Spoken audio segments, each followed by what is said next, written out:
Hello students and welcome to the lecture on neural learning. The ninth lecture in the lecture series for the course of Artificial Neural Networks for Electronics and Telecommunication Engineering students of the 7th semester Goa College of Engineering. I am Miss Purti Savardekar, the faculty in charge for this course. As infants, we do not know much about the world. We do not know how things work, but as we grow older, we learn. For example, a child does not know what heat means. It might see a fascinating looking steaming hot cup of tea and it might try to touch it. On the slightest of the touch, the child may realize that touching the cup causes a sensation of burning which hurts the skin, it pains. Momentarily, the child may be shocked, but the child has now learned the concept of heat. The next time the child sees a similar type of fascinating looking steaming hot cup of tea, it is possible that the child will be reminded of the past experience. It will be very cautious. The child has learned. Learning in human beings is a change in behavior brought about by experience. We continue with the brain metaphor and try to give our artificial neurons the same ability to learn. How can the artificial neurons learn? A change needs to occur in the neuron to be able to learn from the experience. A change in what? You know the artificial neuron structure by now. Pause the video for a minute or two and think about what entity in the neuron can change so that learning occurs.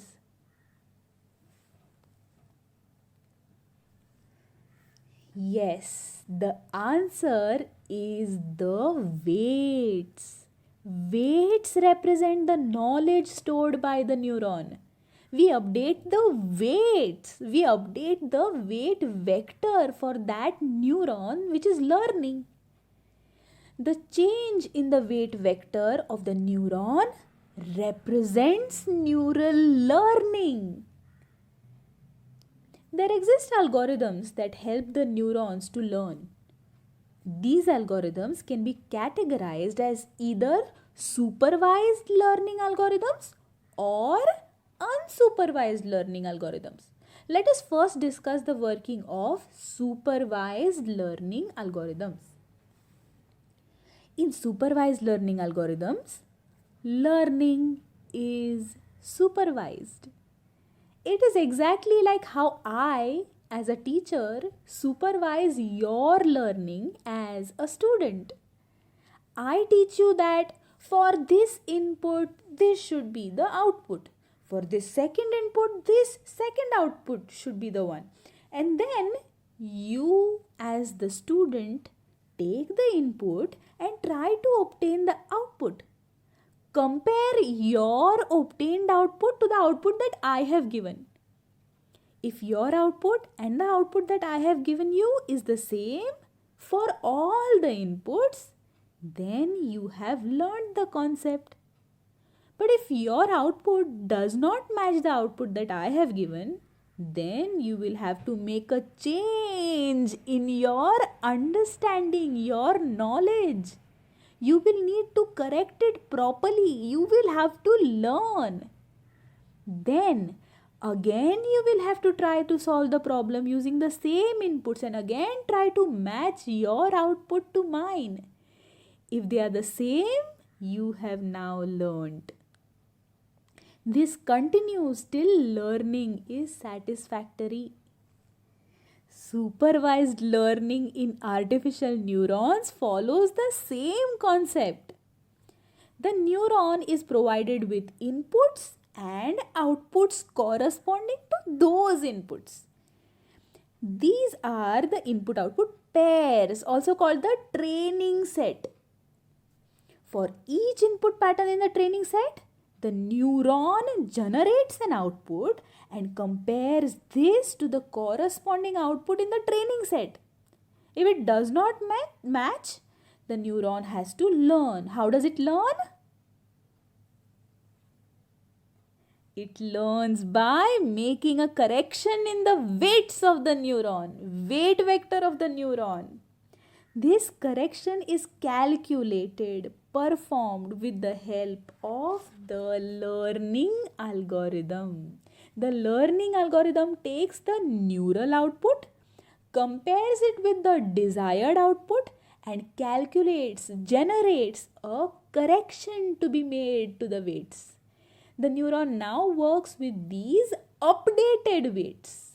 We generate the output again. If now the neuron output and the desired output matches, the neuron has learnt and the weights are optimum.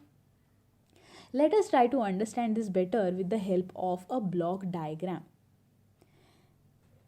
Let x1, x2, x3 be an input vector which will get multiplied with w, which is equal to w1, w2, w3 to generate a net value.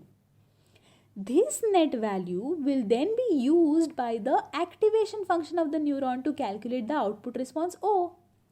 This output O will then be compared with the desired output, the training set output D. This training set output, which is given corresponding to the input vector x. This is done by the learning algorithm. The learning algorithm will then generate the correction to be made to the weights. The weights will then be appropriately corrected. Again, the neuron will generate the output response and compare with the desired output. This will continue till the neuron has satisfactorily learnt. In a sense, supervised learning algorithm tries to learn the relationship between given input and output pairs.